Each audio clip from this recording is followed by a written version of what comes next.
Like for real. And I say that because I come from, when I say regular, I'm talking about regular. Like my father worked at General Motors on the line, assembly line. He wasn't the manager, nothing like that. My mother worked at CVS. She wasn't like, she didn't run like 6 of them. She worked at cosmetics.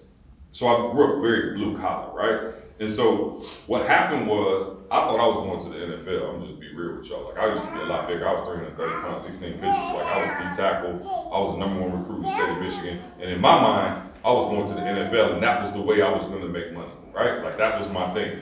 And so what happened was my junior year, I tore my ACL. And I came back my senior year, I still had all my scholarship offers, and I tore my ACL, MCL, PCL, meniscus. Shattered my knee.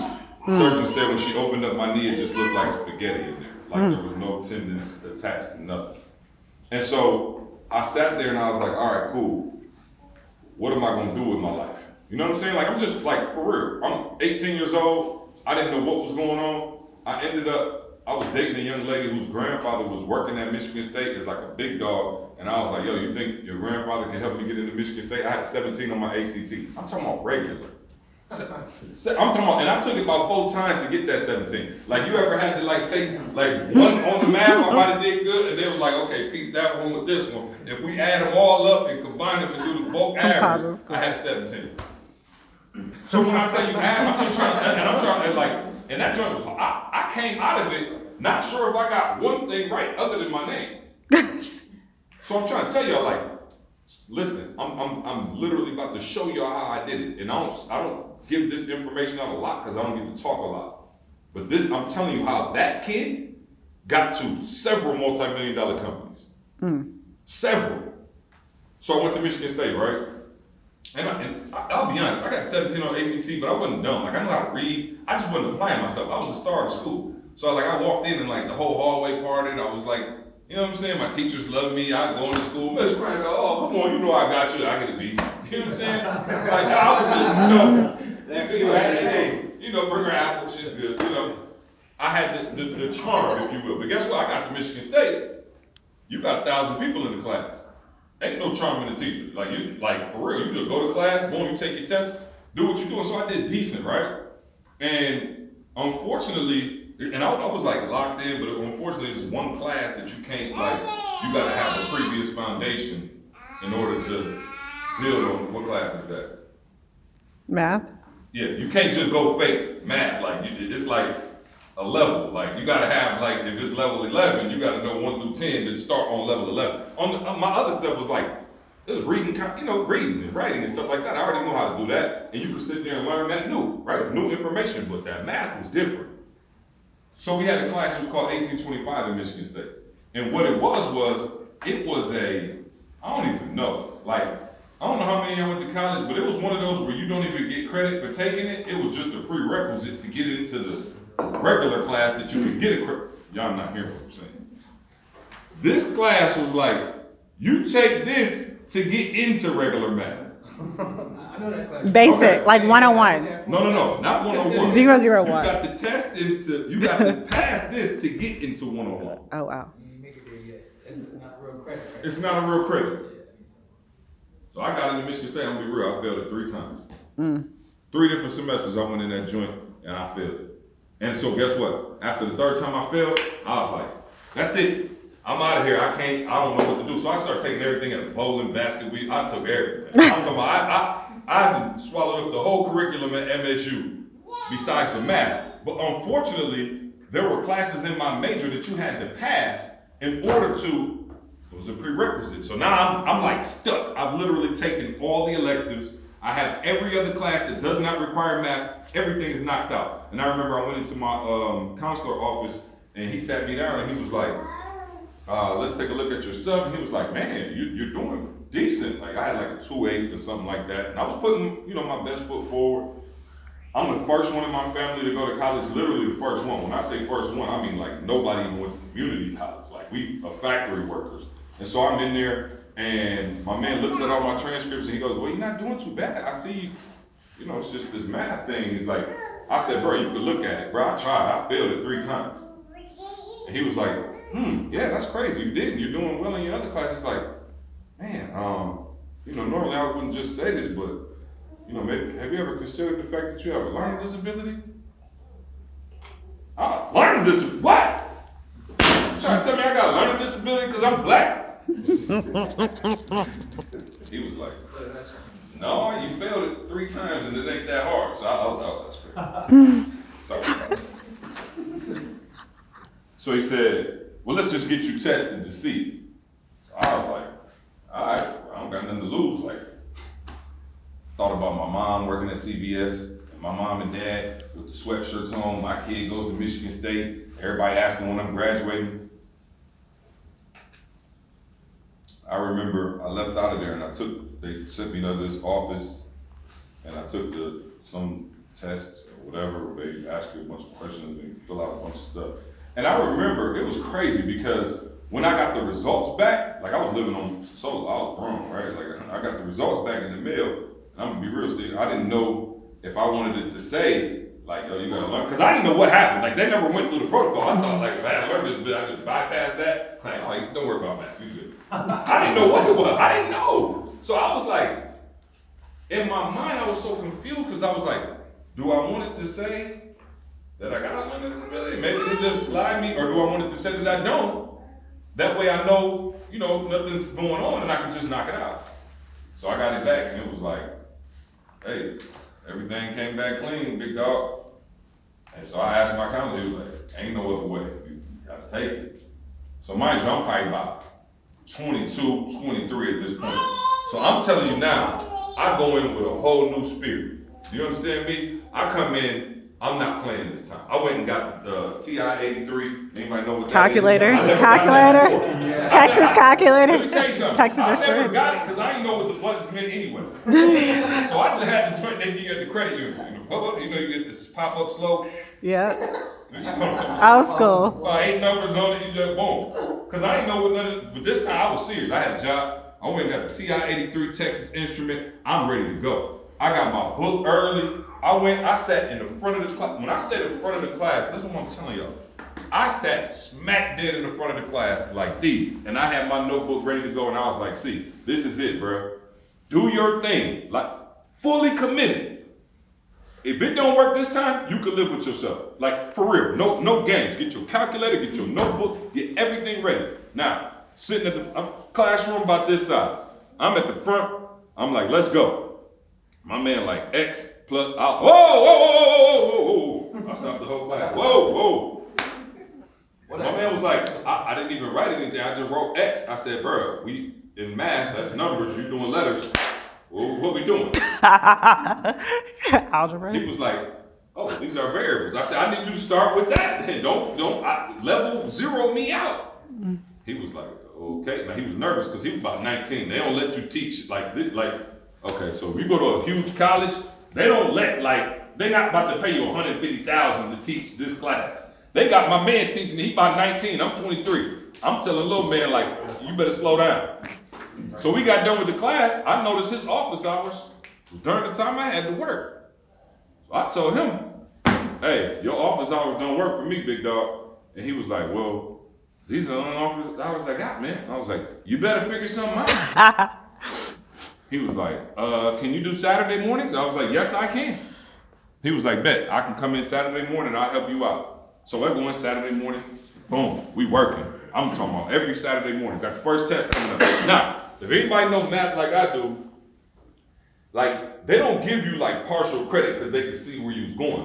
One decimal point, boom, they blow your whole thing. That's why I don't like math. I'm like, bro, I like to be ambiguous. You know what I'm saying? Let's have a talk about this. Math is very concrete. That didn't work for me. So I go through every Saturday, I'm going to office hours, sitting in the front of the class, doing my thing. First test comes up.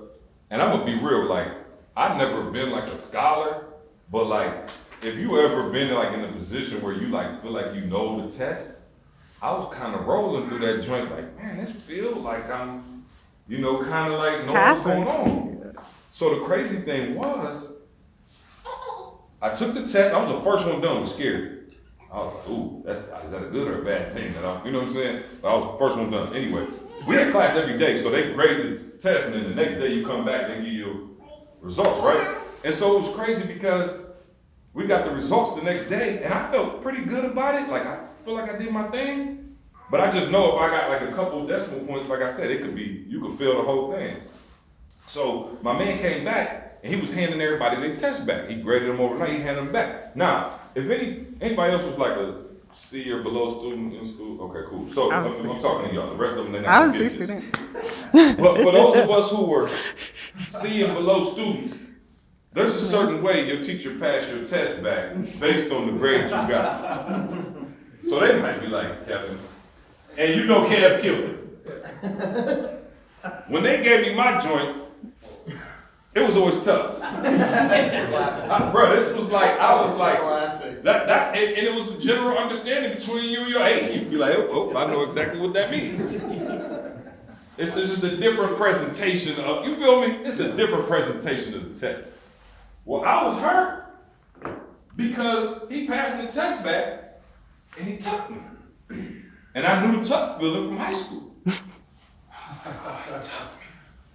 I was like, so again, whoop, you stick that joint in your bag and you go.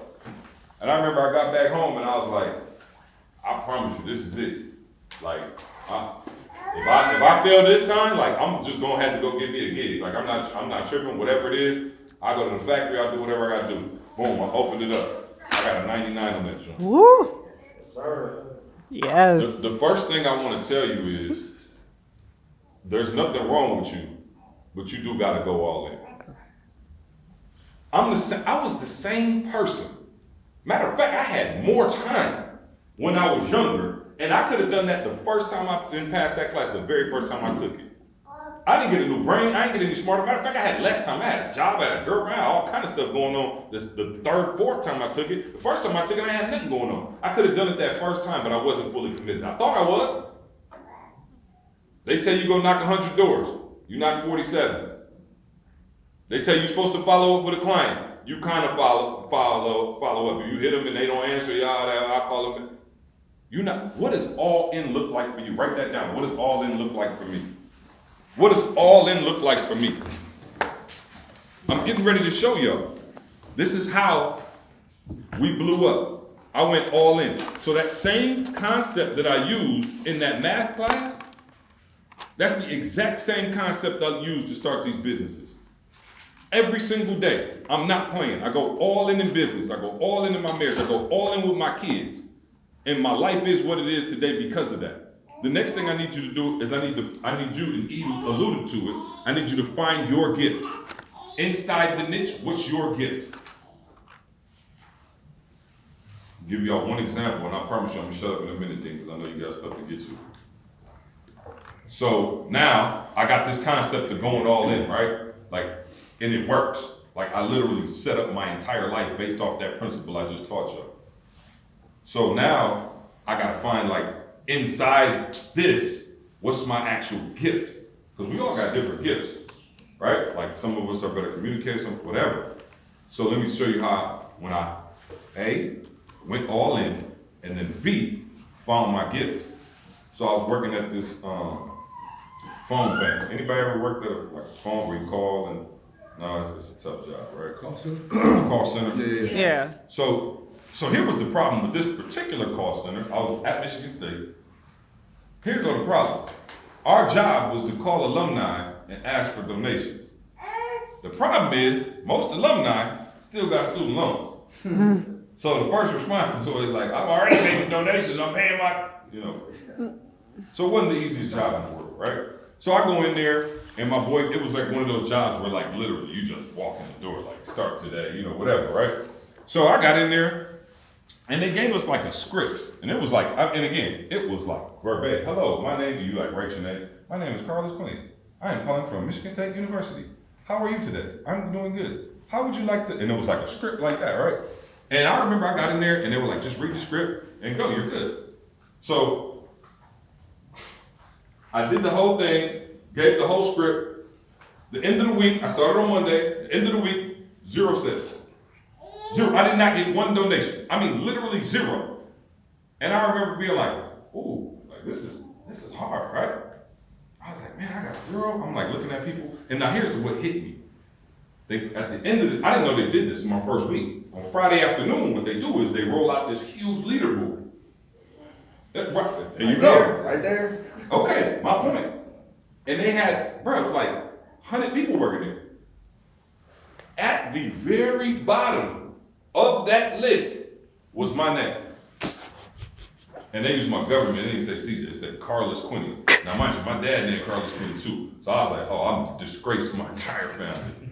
Like this is at some point, you gotta be competitive, you understand? So I said, hold on, I done got zero?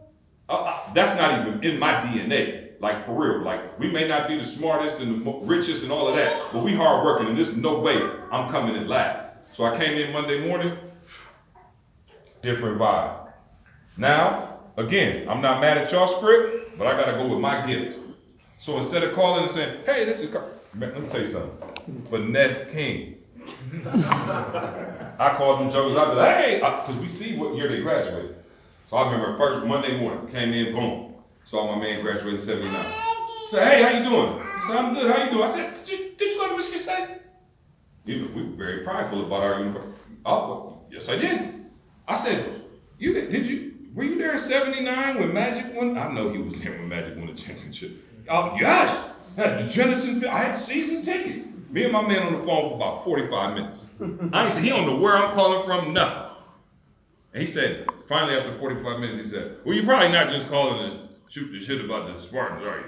I said, well, not the only reason I called. He said, you probably want some money or something like that. And I said, well, it'd be nice. He said, how much you need? I said, well, our ask amounts are anywhere from $1,000 down to $10. I said, so hey, it's your choice. I mean, hey, whatever you want. He was like, well, I'll do 500. Like, bet. You got a matching gift partner, you got a credit card you want to use, I got boom. So I start taking my own gift now inside the gift. Does that make sense? Inside the niche. Now I still have to apply my own self. They're going to give you some strategies that work as a general practice. You still got to be you. When you go to a door, when you sit down with a customer, you still have to use that thing that makes you you. And so I started to use that, and at the end of the next week, I was in second place. I ain't gonna lie, I was trying to hit first place, but I was in second. There was 100 kids in there, and I was in second place this week. I went from last to second. So I'm not stupid. Write this down, success leaves clues. I'm not stupid. So what do you think I did? Somebody tell me what I did. Went to the number one. Went to the number one. He had his own booth. I'm talking about he had a big dog. He had a corner center. He had 2 computer screens. He was the man. I never forget it. And I was like, I'm coming for him. I go over to his booth, and I just, again, I'm not the smartest man in the world. I do got some common street sense. Hey, what's he doing? I said, you know what? I'm gonna sit here for an hour, listen to every phone call my man made. Do y'all know he was reading off that sheet verbatim? Oh, wow. I'm talking about didn't change up nothing. He just had the voice of an angel. And he did too. I don't know what it was. I was mesmerized like, damn, he is good. He was able to use his gift to get him to where he wanted to be, but it wasn't mine. And so sometimes we get caught up looking around, right? Comparison is the thief of joy. You looking at other people wishing, oh, I wish I could do what they're doing. I wish I had, oh man, I look at, they seem so confident. Find out what your sauce is. I call it USP. What's your unique selling proposition? What's your USP? What makes you you? If you can dive in with those 2 things, if you can dive all in on, like I said, the grind, what does that look like for you every day? Every day. To be able to set yourself up. Do you know how good it feels to be able to take my family anywhere I want to go? You know how good it feels now to be able to tell my mom, she still work at CVS, but she just like working there. I could have retired in 10 years. I was like, I finally got all this money. I'm like, Ma, you ain't got to work no more. She was like, actually, I just like working. I was like, damn, wish you would have told me that. It feels good to be able to take them out the country. It feels good to be able to take my family and go to Disney and rent a mansion for a week. It feels good to be able to do those things. But I told y'all where I started, and I told you how I got there. I had to go all in, and then I had to find my gift. The opportunities are always going to be ahead. It ain't about the next opportunity. It's about this one. Can you lick this opportunity? Are y'all going to be here forever? Probably not. But while you're here, can you get every single thing you can get out of this moment? Some of you, yes, you'll end up in this seat and you'll be training people and you'll be doing whatever. But for those of you who gonna be here for a while, can you go get it? It's out here to get. Just like my man was number one, like, bruh, we all in the same game. Give me an idea of what somebody can make out here in Georgia if they really went all in. 200 grand, easy. 200,000. I was well into my 30s before I made 200,000. Like, I didn't get into the whole story because we don't got time, but there was years when we weren't making any money. But I was still using these principles. And so you have to decide, am I going to lock in, do everything it takes? Am I going to get inside my gift and refuse to quit? And if you do those things, you will have massive success here. I mean massive. And you'll be able to set yourself, because this is what it is. This is a building block for what's next for you.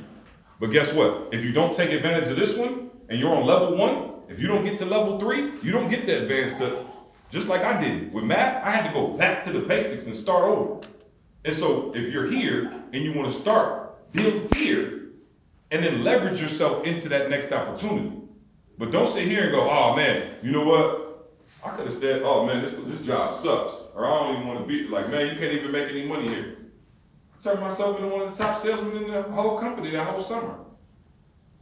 Same person, brought my gift. Bring your gift to this opportunity and live this opportunity, and you'll go to a whole other level. So that's it. That's what I wanted to share. So I appreciate y'all letting me share. Any questions or anything like that, or any questions or? Yeah, please. All right. So how do you take the DISC assessment? So I'm a pilot. Mm-hmm. How do I? I'll get it to Dean, and they'll get it out to Dean. We get links out there. No, I mean I took it, but how do I apply the pilot mentality Yeah. and keep a consistent schedule? Because that's difficult. It's like I'm all over the place. So if you're a pilot and you're all over the place, you probably have something else that's high too, right? Like No, it's just pilot, and then the rest is flight attendant at Okay. a 10.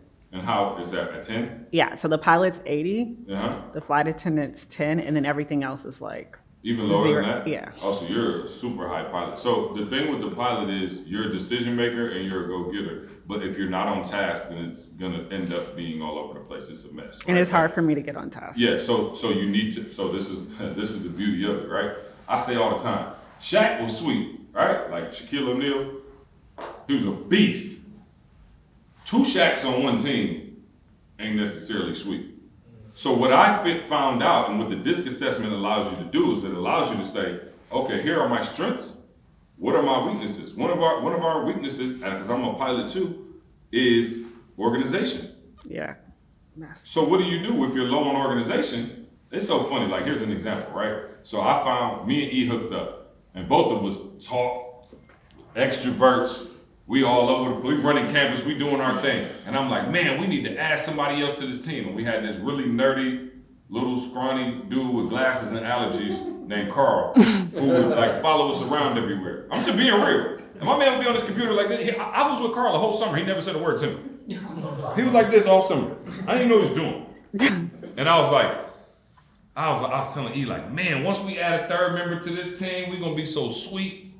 Who am I looking for? No. But who was I looking for? Looking for me. I'm looking for another savage. Who can come in the room and kill it? What was the last thing I needed? But guess what? I realized, oh, I don't need somebody else to go talk. Me and E got enough talking to go around the moon and back. What I need is somebody who don't want to talk and want to just sit there with his head bare. So Carl started the YouTube channel. Me and E, I couldn't tell you to log into YouTube. He started a YouTube channel. He came and started doing videos. He came and started editing. Why? He was a grounds crew. For those of you taking the test, he was a grounds crew. He's support. He can do anything. He can literally do anything. Is anybody not familiar with the DISC assessment? Okay. So, are you familiar with how we do it? Pilot and, okay, so real quick, and I'll go through real quick, sorry guys. You good? So, pilot, so you'll take it, and it's the DISC, but we renamed it to work together, right? So you have a pilot, right? So if you think about a flight that takes off, you have a pilot, that's your ID, right? That's your decision maker, your driver, that's me. E is not a decision maker or a driver. That's why he said, I don't make decisions, I let C make the decisions.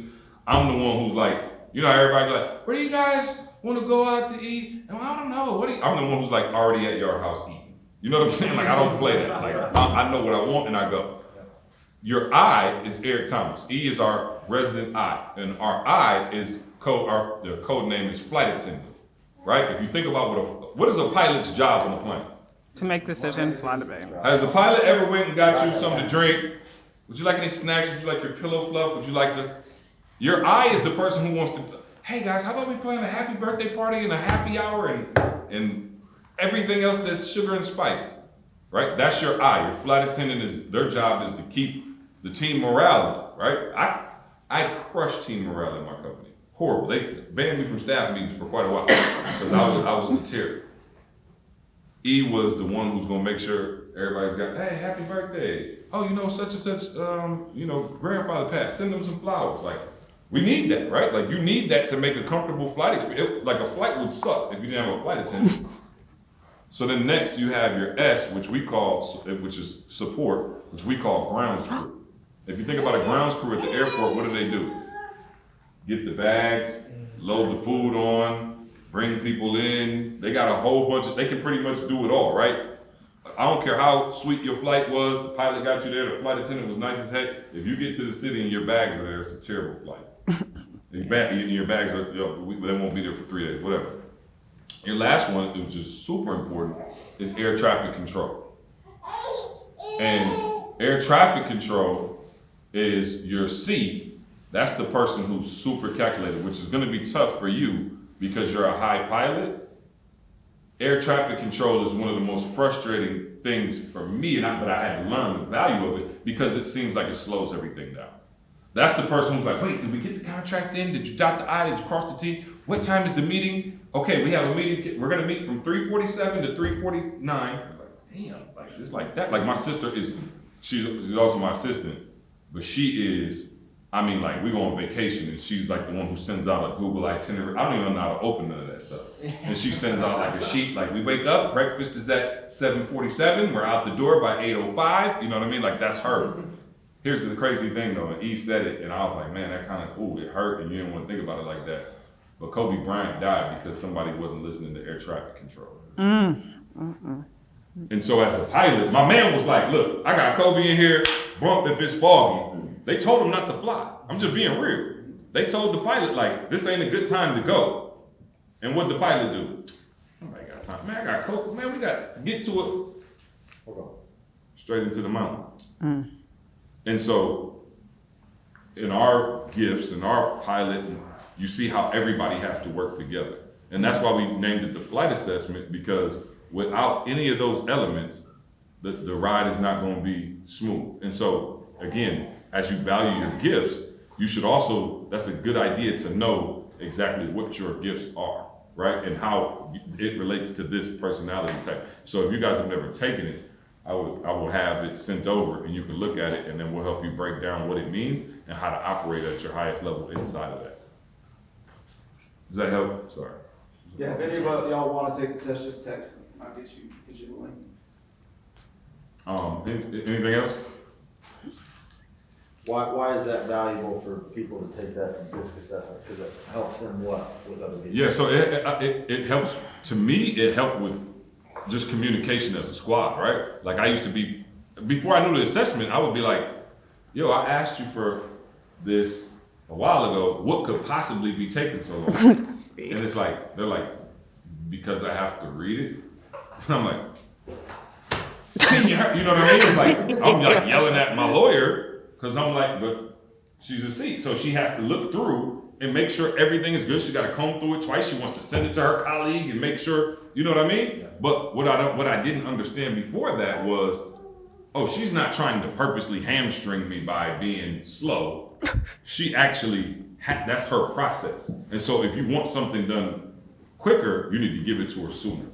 And so it helps you work as a team, because now you're not frustrated with that person's personality type. She's not frustrated with me when I've got a business plan that's 9/10 finished and haven't even discussed it with anybody else, and I'm already out the door with it. She knows, all right, let me roll it back in, and she doesn't get frustrated with me as a person. So it kind of, and it's good for, not only that, it's good for relationships, you know, your marriage, like I would suggest that any of you are, you know, in relationships and stuff, have your significant other take it. You know what I mean? And then you find out like, oh, you're not that crazy. You're just different. You know what I'm saying? Like, it's just, you just got a different style than me. You know what I mean? Like, so my wife is kind of similar to me, but like because I'm such a high pilot, she's kind of went to more flight attendant. You know what I mean? And we found out that like as we got married, because I was so strong in the pilot, her pilot kind of went down and her flight attendant went up. You know what I mean? Oh, so it changes.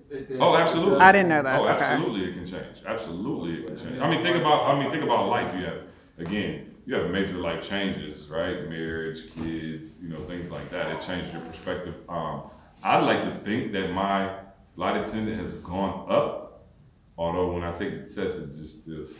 You know what I'm saying? So, you know, it's not like something you want to take like every day, but you know, if you took it, you know, every few years or so, it might change a little bit. But I mean, for the most part, you should still. I don't know if anybody's ever went from like the highest pilot to like the highest like air traffic control in like 2 years or anything, but you might see your numbers fluctuate a little bit. So. Got a question about that gift that you was talking about, right? Yep. Figuring out that niche, that gift, Mhm. then, Yep. is it do you think it's a process of figuring that out? Yeah. So if anybody who's struggled to find your gift, this is the easiest way I can tell you. Your gift is what comes easy to you that's hard for most. Talking to people. What comes easy to you that's hard for most. I found my gift in the 5th grade. I'm not joking. I was in the 5th grade. We had a group project, and I'll never forget it. It was me and 4 other girls in the group. And they like, you know, they get a group project and everybody gets to go to like a corner of the room. And I remember we sat in there and they were like, oh my God, CJ, we'll do all the work. We just don't want to talk in front of the class. And I remember thinking, yes, because I don't want to do no work and I'm like, I was like, this is a match made in heaven. I never asked God for the gift of public speaking. I was in 5th grade. I got up in front of the class and just entertained everything. Like that was given to me, right? Your gift is something that's given to you, right? So I always say, people are like, oh, I'm not passionate about that. I always say, bump your passion.